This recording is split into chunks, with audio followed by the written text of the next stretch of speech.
And December the 1st, importantly, on Monday, is wear the loudest shirt you can to work day for us. Traditionally, always, 1st of December, or the first work day, I put the lairiest shirt on I can find. I think it's really important that people know that it's the 1st of December. I don't know which shirt I'd put on for that. I think I've got a Hawaiian sort of themed shirt. Do you not? Well, our family major on that sort of thing.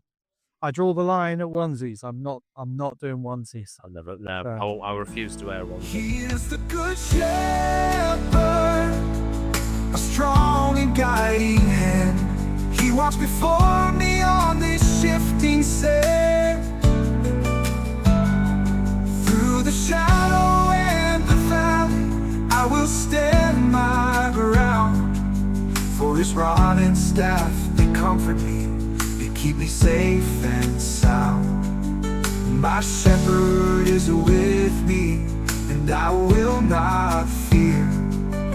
His presence is my refuge every day of the year. He guides my steps in paths. So this is our first podcast recording. Cheers. We finally got around to doing it. Finally, and it's only taken us 8 years. You know what? It will be that long. 8 years we've been doing this. And it started in the Minster meeting there, the men's group there, Costa. And then we had that good idea. Why don't we do a ministry that focuses on doctrine and teaching? And that's where the name came from. That's our punchline. Doctrine matters. Doctrine matters. S1E1. Yeah. And so here we are. We finally get around to doing our first podcast. In a coffee. It started. The thought of it started. That's very true. Shop. Although it did start in Costa Coffee, and here we are in Starbucks. Is that an upgrade? I don't know. Who knows? Horses for courses. Horses for courses. That's my snack. I can't come here and not eat. Yeah. So I suppose we better tell people who we are. Given the news record from the pews. Well, you can go first. I'll go first. I never like talking about myself. So my name's Sean. I'm technical director. By day and by night, I'm a bit of a theology nerd, and I love writing. And I'm a co-founder of S1E1 with David. Aye. Myself, I'm David. I'm a health and safety chap by day. And a health and safety chap by night, because you were about the cure of souls. Well, that's where the fork in the road was for me, definitely. It was either save lives or save souls. Now I'm doing a bit of both, hopefully. From North Wales originally. Came over to Hull because of work, fell in love with a Hull girl, which meant I couldn't go back to Wales. And was that a legal thing, or was that like, no, I really don't want to leave her here? Is that you can't go back to Wales? I didn't want to leave, that's the thing. But no, it's totally, if it weren't for Vicky, I'd have gone back to Wales. So, but I love it over here now, it's great. So, so you're naturalised Hull. I don't know what they call Hull people. I'm not from Hull. A hooligan. Hooligan or a Hullensian? You're a hooligan, a hooligan, yeah. No, it is. Hull is a really nice place to. I'm not from around here. I'm from down south. Yeah, yes. So not from here originally. Yeah, but we've kind of been adopted into the home of William Wilberforce. Yeah, that's it. Yeah, the King's Town upon Hull. The King's Town. Yeah. Yeah. So that's kind of where we are, and I guess it's been such a long time in coming, and suddenly we went to Walsingham earlier this year. And that was a bit of a watershed, wasn't it? That's it. Well, we decided we need to pull a finger out and get this sorted. Yeah, basically. What would we bring brewing it, like you said, for about 8 years? Yeah. And we went to Walsingham. We both had quite clear clarification there, didn't we? What we wanted this to do, and what we thought God was calling us to do with this. And I think we wrote down conversation. Yep. Hence what we're doing now. Coffee. Yeah. Talking to people. Yeah, just keeping it real almost in that sense. I hate that phrase, but you know what I mean? Yeah, and I think, you're right. We had that discussion on the way back. We did. It all came together at that moment. It did. And sometimes God uses moments like that anyway of clarity. Yeah. And I think since Walsingham, a lot has happened theologically for me in terms of my positioning. And obviously there's a story for you to tell. But we, I think we've also, and I think it's fair to say we are not the only ones who are immensely frustrated with the drift that we see in the wider church. Yeah.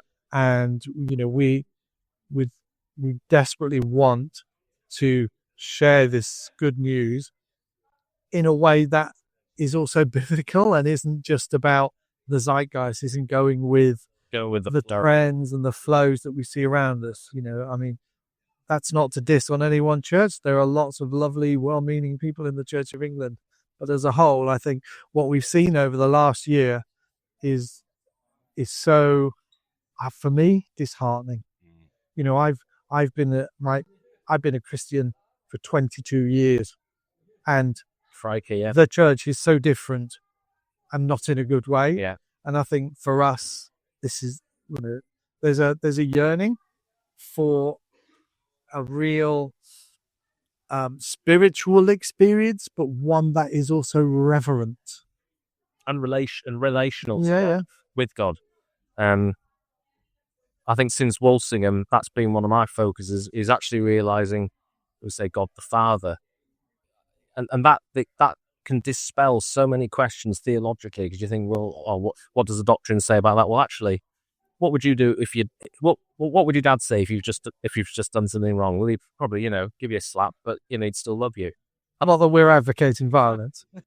And I think one other thing that tells me we might be on the right track with all this is, I don't know about you, but spiritual attack has been a lot greater since Walsingham.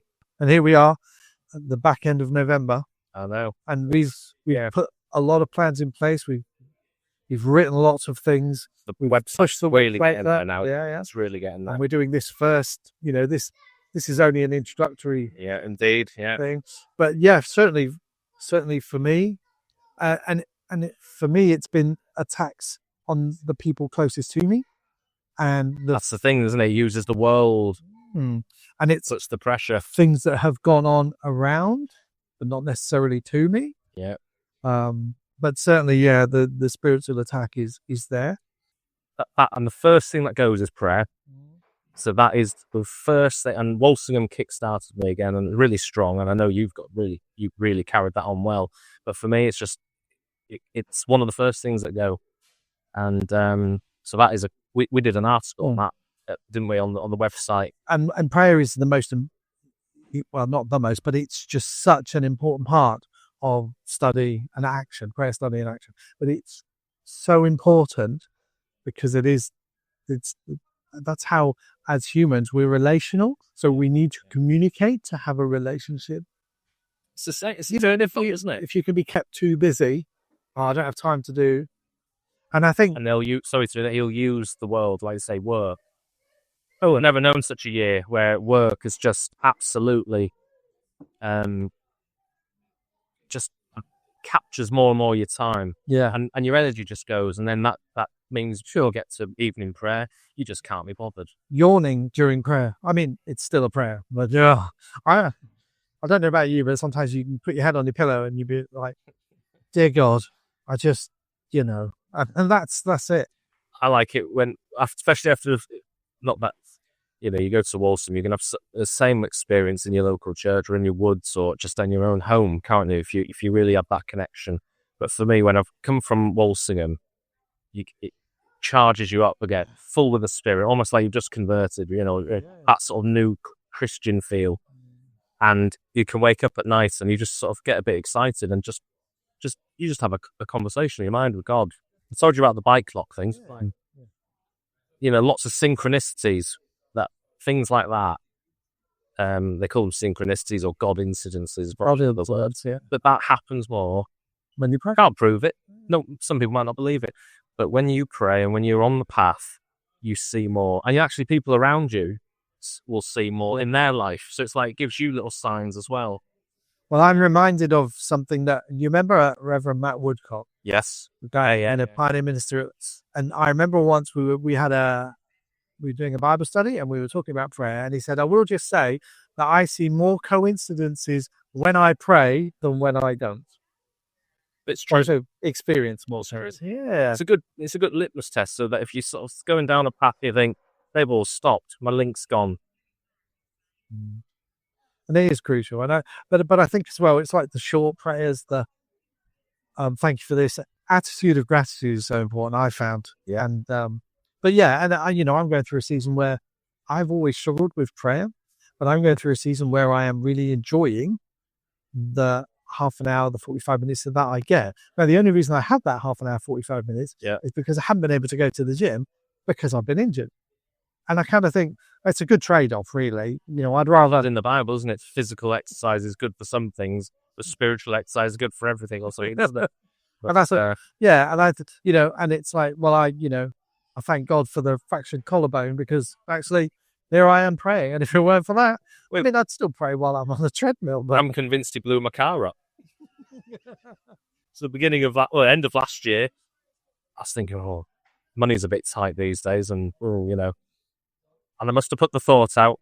Don't typically ask for things like that, but must have put the thought out. Might need a bit of help here, please. Car blew up the next day. Engine gone. Turns out it was the best financial decision to get rid of the second car. Saved so much money. My poor wife, she had to let me use her car.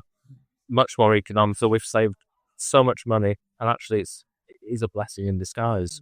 So, again, I might be looking into something there, but do you know what? You take the positives from all this, and so that's kind of the people we are, though, isn't it? I hope we're quite pragmatic about these things, and life happens. And I think if I sit back and look at like the Church of England now, I feel like, and I can say this because we sit in the pews, I feel like it's drifted so far as a institution, totally so far away.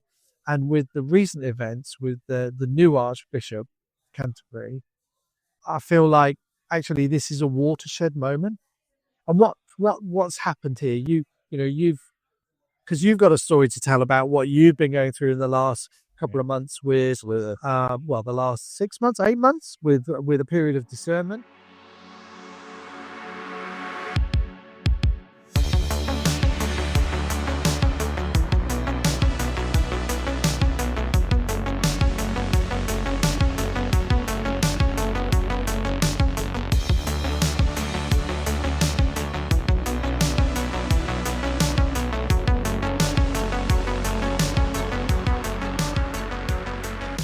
ACC Anglican Church tradition, I'll be completely honest, up until recently I'd never heard of them. It was only when you sent me that link. Was it on Facebook? I'm not on any of that. So was it on Facebook? Yes, it was Facebook, and then I looked into them, and then I immediately could see, that's the Church of England. Roll back 60 years. I think I said 100 years first, and one of the bishops from the ACC said, no, probably about 60 years. When it was before the common worship material. Nothing too wrong with the common worship material, but when you compare it to the Book of Common Prayer, it's not on the same par. It's just not on the same par. And they've taken it back to the roots of the Book of Common Prayer. And what we're seeing as well is a resurgence and a desire of this generation to know God, to explore God, and to explore salvation, explore Jesus, explore Christianity. And what is the Church of England doing but saying, we've got to save the planet, drive an electric car, etc., etc. And actually, really, is that what we're here for? You know what I mean? What's the church's, and does it feel like that's the church's primary focus? I've got to be honest, no. But, and there are a lot of vicars within the Church of England that are so focused on worship. Totally. And there's there's another, is it Irreverent? There's a podcast called Irreverent, and I cannot for the life of me now think of the name of the guys doing it, but I love those guys. I love the way that they approach. Browny hair. I can't remember what his name is. Rev Dan. Anyway. No. But I think, he's good. I like Rev Dan. That's a great podcast. Yeah. And I feel like, you've got these movements within the church, but they're just being ignored. I think they're looking at them thinking they're irrelevant, whereas actually they're the most relevant. And actually the fact that they can't see their relevancy is a major problem. Well, there's a root cause of an issue there. It's scary. And I think that's like, as we are in the pews, we both go to Anglican churches.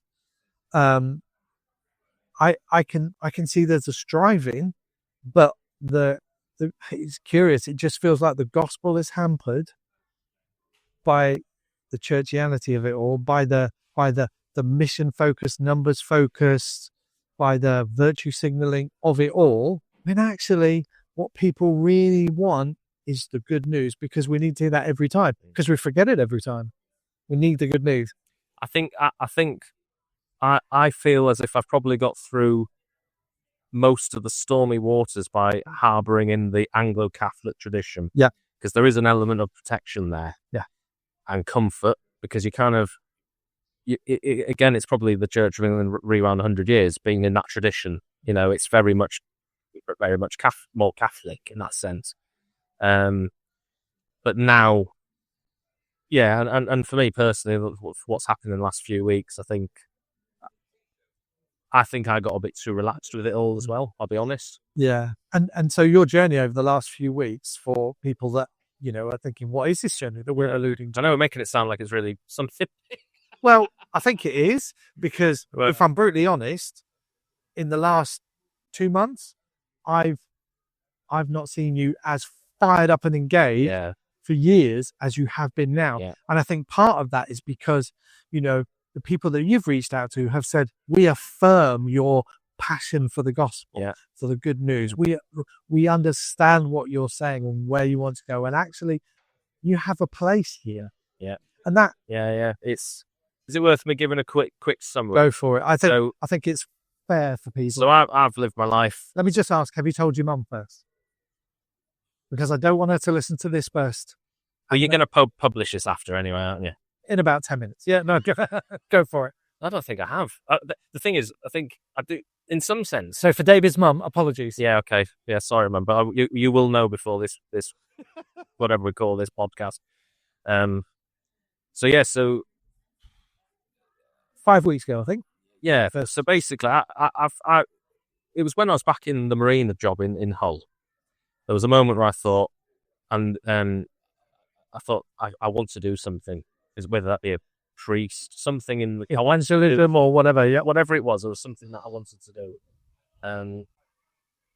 And initially I looked into it, and I was offered something back in the day called the Salisbury Calling, where they I think it was a 1-year placement for anyone under 30, which I was back then. You could go down and have a ministry experience, work alongside a priest. And then after a year, if it's for you, you fast track through the ranks, I suppose. But that didn't come about because I'll be completely honest. The conversation with my dad you'd call him very reticent with his faith, which is not a problem at all. No problem at all. But he just said, basically that conversation with my dad was enough to put me off the idea. And actually, when I look back, it wasn't the right time. It was not the right for a number of factors, for a load of different factors. Funny how that works, isn't it? Well, it is actually. It's only when you look back after a few years, you say, oh yeah, I can see the path now. So then that just meant I just became worship more. We still talked about we talked probably around that same time of starting something up. We came up with the idea of S1E1. I think we had a website for a bit, then we didn't bother with it again, and life just got very busy. That's why that was the fork in the road moment. It was either go down the priesthood sort of thing, or that Salisbury calling with the church, or actually there's a job over here that's I can do, and it's health and safety. So it was literally a joke, like saving lives or souls. That's how I looked at it then, and joke about it now. But I ended up going down the health and safety route, which actually now has meant in 4 weeks' time I'm starting my own business. So that's exciting. But it also gives me a lot more time for myself. Yeah. When I started how many months ago was it? I started the vocational. March? Maybe it was about March time. So I approached the vicar at my church in Cottingham, and I said, I'd like to explore a vocational thing. Quite open to the fact, not whatever it is. I think back in the day when I was at Hull Marina, it was a case of, I want to be a priest.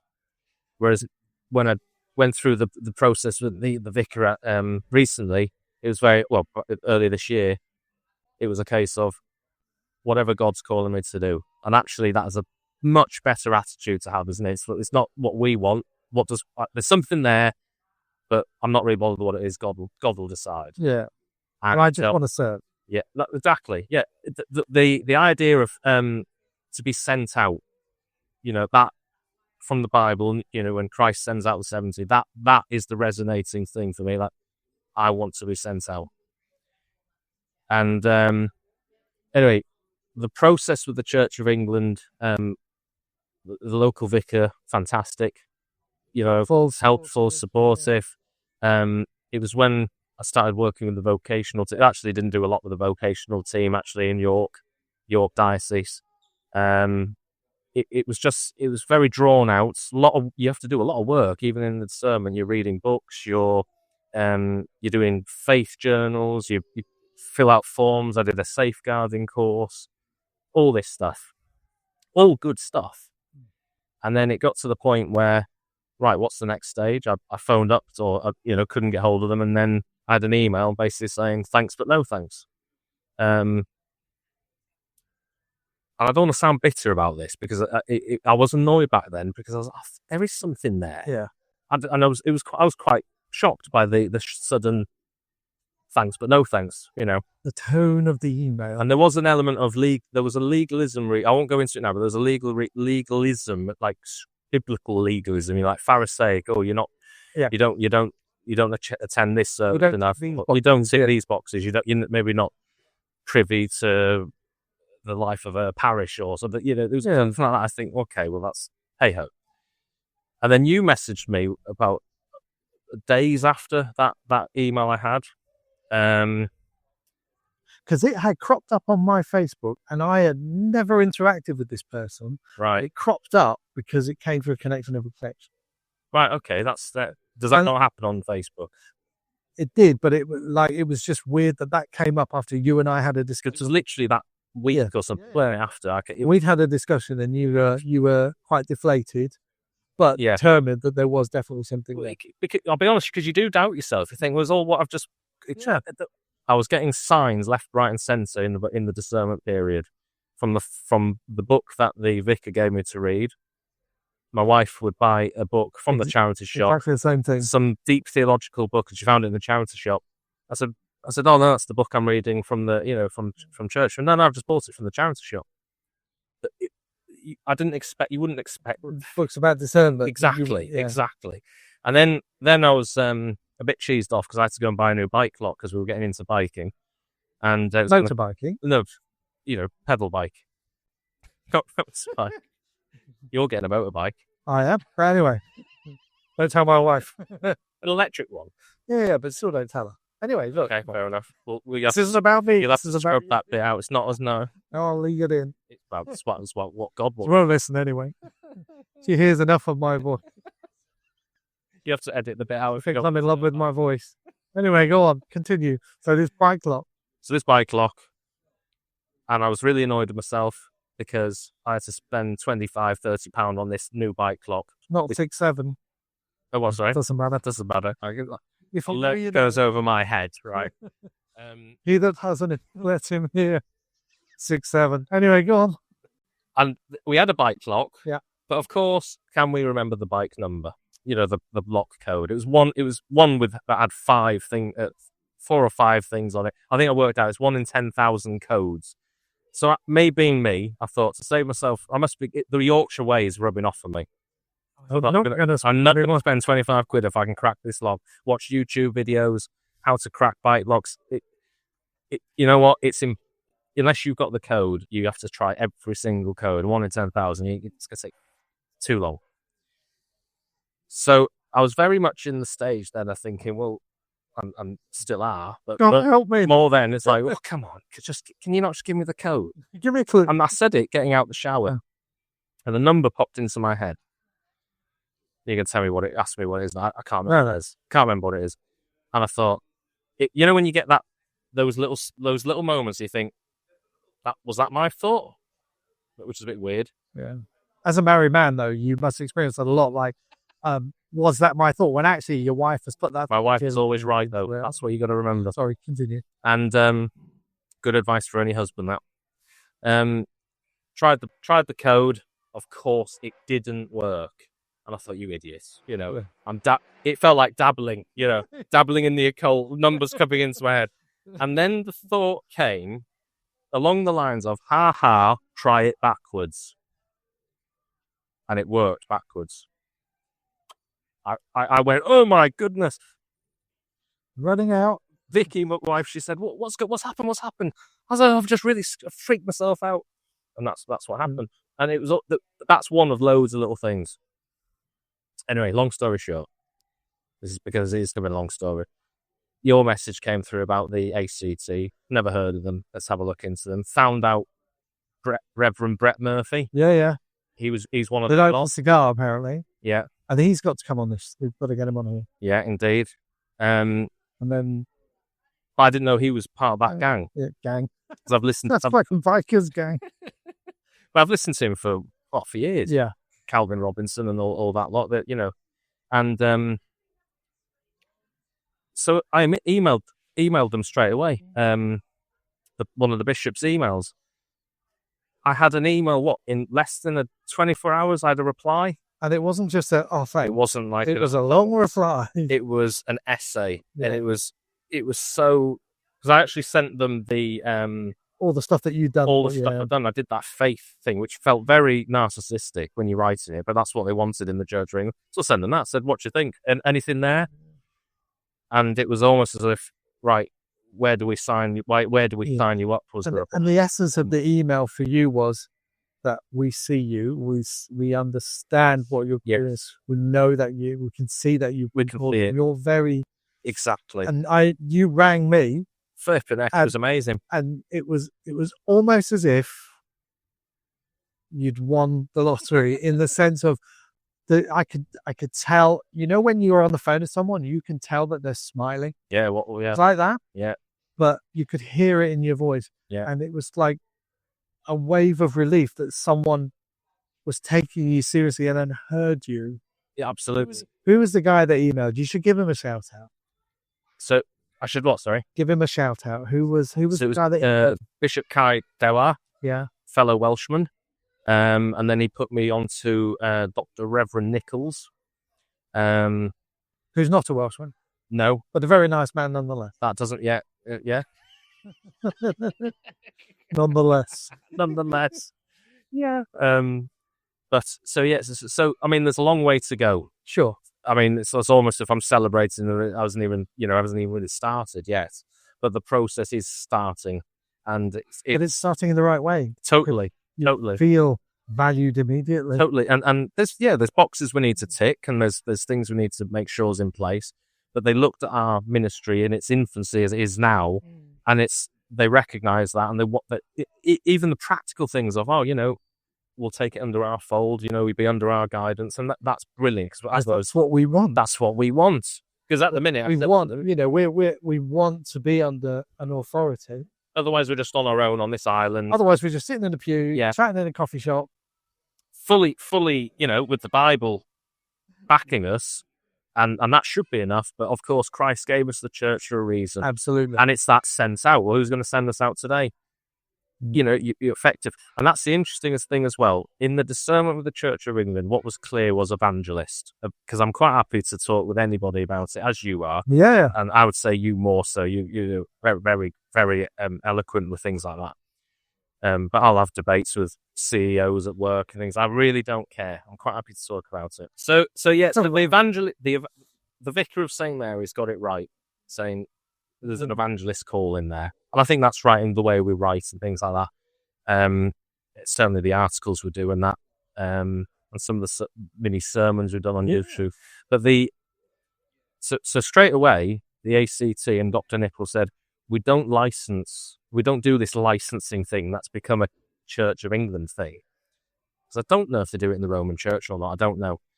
He says, we ordain, which is sending people out. And he says, and the office of a deacon sounds like this would fit. So you'd be ordained as a deacon with the primary mission of evangelism. And he says, and that can be a lifelong thing. There's no sign at the minute to say it's the priesthood. And then he started telling me what all that would entail and all that. And it's so exciting. It is in its infancy. There's a long way to go. Yeah. But if this all pans out, it could really work. This, I think, and I think as a friend, to see you so fired up and to see you energized by the possibility, knowing that it could be a long, it's like 2 years or whatever, but the possibility of just being seen and being part of a movement that aligns so closely with the way that you are theological, I think it's so. I praise God for that, because I had a conversation with Dr. Reverend Nichols, not yesterday, the day before, and he says, you do know, if you are ordained as a deacon, he says, and you go to Walsingham, you can wear the cassock. So I replied, I look like Neo from The Matrix. I don't think he'd watched The Matrix, actually, so I did recommend he needed to watch that. But was that homework you sent him? Yeah, he sent me homework and I sent him. But because that's when I first went to Walsingham years ago, and you walk in and you see the traditional, it's a load of Neos from The Matrix standing there. If I'm honest, I found it a bit, this is different. Yeah. But it's the world. They haven't changed. That tradition hasn't changed. The world's changed. Yeah, and isn't it good though to be anchored in a tradition? Yes. That's traditional, and that will bring people in. Yeah. People in such a weird moving world as we are in now, people want and need spiritual stability, and they're searching for it. Totally right. And I don't want to sort of be that person with shouting from the rooftops, the end is nigh. But I really think it might be. Yeah. I really think. I know every age says this, don't they? The end is. But we are in a with everything going on with technology. We could talk about that all night, couldn't we? With the end times and eschatology. But I really felt with the speed of the Church of England process to what it is now, it's as if, we need to get this sorted. Let's get it done. With this stuff happening, we need to get going. Yeah. That's the urgency that you read in the Bible. Yeah. And we've all felt that urgency. I think you and I have talked about it before. The urgency that we need to move. We need to do. We need to share the good news. We need to be pointing people toward the cross and engaging with people in a way, like that they want to. Singing in coffee shops, having conversations, and sharing that good news. I think it's really, really exciting, and I think the next couple of weeks are going to be quite exciting for you. Indeed. Run up to Christmas as we go through this period, and I think you discovering the rhythm of your spiritual life is also going to be challenging, but also so refreshing for you to discover that that new rhythm. Totally. I'm expecting more attacks to come. So, but you're also guarding yourself. Yeah, indeed. If you continue in the prayer, because ultimately, that's I've learned to love prayer. I still struggle with it, but there are some that I say, you do your morning prayers and the Angelus, which I love, and we're going to do the Angelus every day. Yeah, and I think and that's also that what we find as things that we might struggle with or have struggled with are things that we want to put as resources on the website to help people who are in that same situation or who are in I just can't pray. Well, look, here's some really straightforward. You don't have to go piling through the book of Common Prayer. We'll put it here for you and, pray with us because we'll record it. And that I feel is just making it accessible to people, which is what we want to do as a ministry. So, we've done, like we did that series last year on of TikTok videos, which were basically like 3-minute sermons with music, and that was really well received. We'd get, I don't know, 500-600 views on each video, and that might not seem like much. Just needs to hit but one. Just needs to be one. Just needs to hit one person to go, you know what? And we don't. The thing is, we don't know what effects it's have on. Like any, I suppose, a priest doing a sermon, they don't know. Among those people, they don't know who it's going to land with. But ultimately, it's not for us to know, and we, in a way, don't care. What's our role is to just share that good news.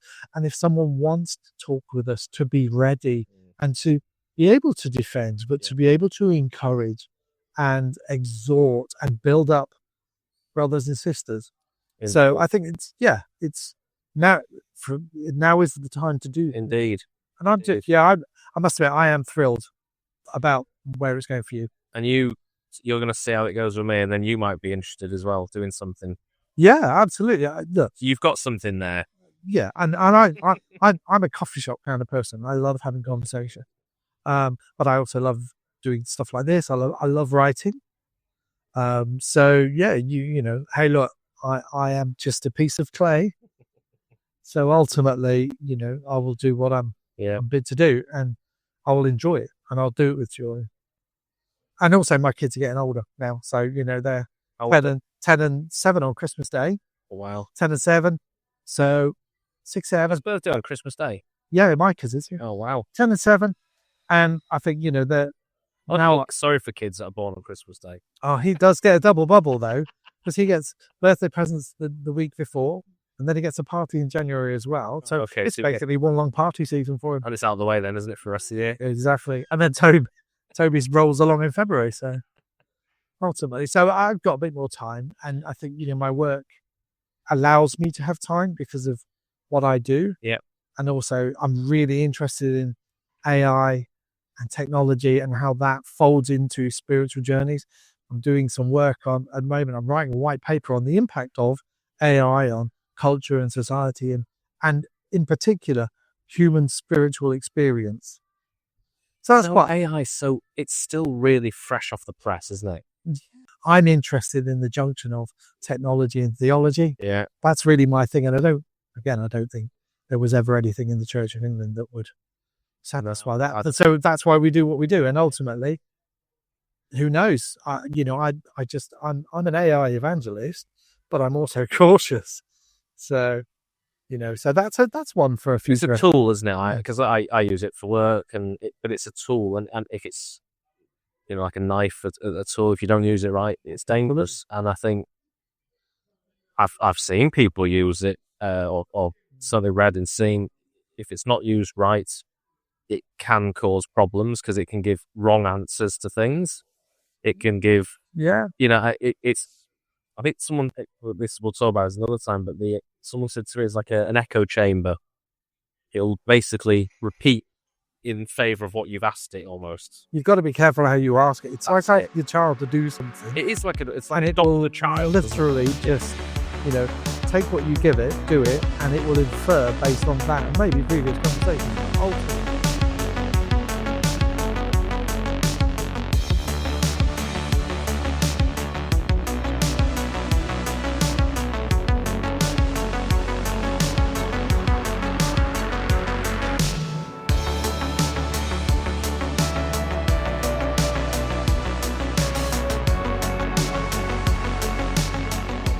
I think people do know there is a quickening.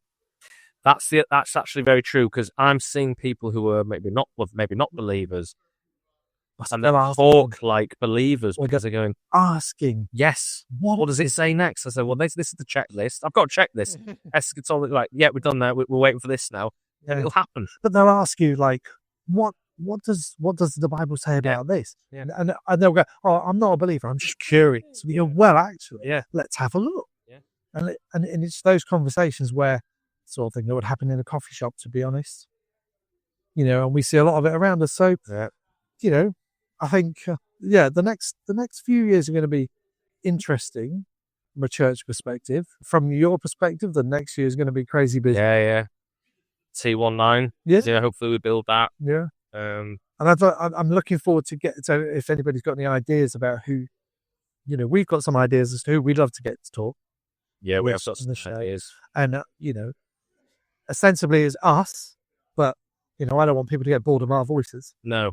And it's from the pew, so anybody can come on and talk to us, you know, with a perspective. Well, the ACT crew, we might be able to get a few of those in to have a chat. You know what that sounds like? An 80s band? What I see too, I don't mean like, I mean nautical crew. Oh, right. We're not talking like... I'm not speaking like, yeah, exactly. Wow. I had visions of, I don't know, shell-suited bishops. Yeah, let's reflect on that, actually, because that's probably what people at work think when I say crew. But Yeah, so I think that would be quite good to see if they're in. You just use the word posse. Nah, couldn't realize that. It's just people would look at me weird if I use words like that. Well, you're Welsh and you can't. It doesn't come out right when you say it. So okay. I wouldn't even know what that is in Welsh. Well, I know what microwave is. Go on, what is it? Isn't it hopty ping? Popties, oven, and pings and that noise it makes. So they've said popty ping. My 9 would say it's not proper Welsh. Yeah. It's an ancient language, isn't it? Yeah. So it's an ancient language in a modern world. It's largely gave up on modern words like that, like computer, covriade. I think that means adding up machine, or machine that works out numbers or something. So yeah, but no, it's all exciting. Excellent. Well, look, I hope that's given people a really good view of who we are. I'm reflecting on it all now, thinking, crikey, it's coming up, isn't it? Yeah. But so, hopefully that's given people instructions who we are. Indeed. We've got a contact form. Yeah. Well, on the website. And actually, some of the books that you've talked about, we've put those on the website. People can download them, buy them, whatever. We've put them on there. I know you've got a few coming down the pipeline. Yeah, I've got one that's in proofreading at the moment. Indeed, yeah, we won't mention that now, though. No, we'll keep that quiet for now. But curiously, it's not wholly theologically focused, is it? No, I have promised you I read the draft. I will do. But I put a few of the books on yesterday. Yeah, they are. There's some. I'll be completely honest. Some of them are ones I wrote years ago, and I've probably changed my mind from a lot of stuff. I'm going to put them on there because it might help someone now. We've put them on there. They are on with Amazon. If anyone hasn't got, can't afford them or whatever, just drop us an email. We can send them a free copy or something like that. Yeah, because it's not about that. But and what are we going to talk about next time, do you think? Because obviously we're talking about from the pews, so I feel like we should talk about the church. So we should always do a section on that and just see where it goes. Maybe what we need to do is maybe do a little bit on the church, bit of news, and then because there's always plenty of stuff going on. Yeah, totally. Certainly at the minute. I think so. Talk about the church. What's going on in that landscape? What's going on with us on our ministry? Because that's who is going to be moving now. Yeah, and I think keeping people abreast of your journey. Well, it might be. It might be boring to people, but some people might go, actually, that resonates, and I want to look into it. Absolutely. And this is what it can be useful. And we're just two ordinary blokes. That's the thing. Yeah. Because I watch YouTube videos on things like that and people exploring vocation. It helps. Those sort of things help. Yeah. And sometimes, people can get a hold of us. They can contact us if they want to speak to us. Yeah. They can just, they can contact us, and we can. I'm open to phoning people, having chats, or whatever. Because at the end of the day, we're just two blokes that really just have a passion for sharing the good news, making sure that people hear the good news. And it's happening now, isn't it? Yeah. 8 years. It's gone quick, that, isn't it? 8. It's a good number. The Lord, He is my shepherd. I shall not stray. He meets my needs in every single way. He leads me where the waters are still and calm, lays down my weary soul and shelters me from harm. When the battles of this world leave me weak inside, He restores my strength, gives me back my stride. He is the good shepherd, a strong and guiding hand. He walks before me on this shifting sand. Through the shadow and the valley, I will stand my ground. For His rod and staff, they comfort me, they keep me safe and sound. My shepherd is with me, and I will not fear. His presence is my refuge every day of the year. He guides my steps in paths of righteousness and light. He leads me onward, faithful day and night. He does this for His name's sake, a name that will not fail, a rock to stand upon when storms and darkness hail. My enemies watch as a table is set a provision in the conflict, a love I can't forget. He is the good shepherd.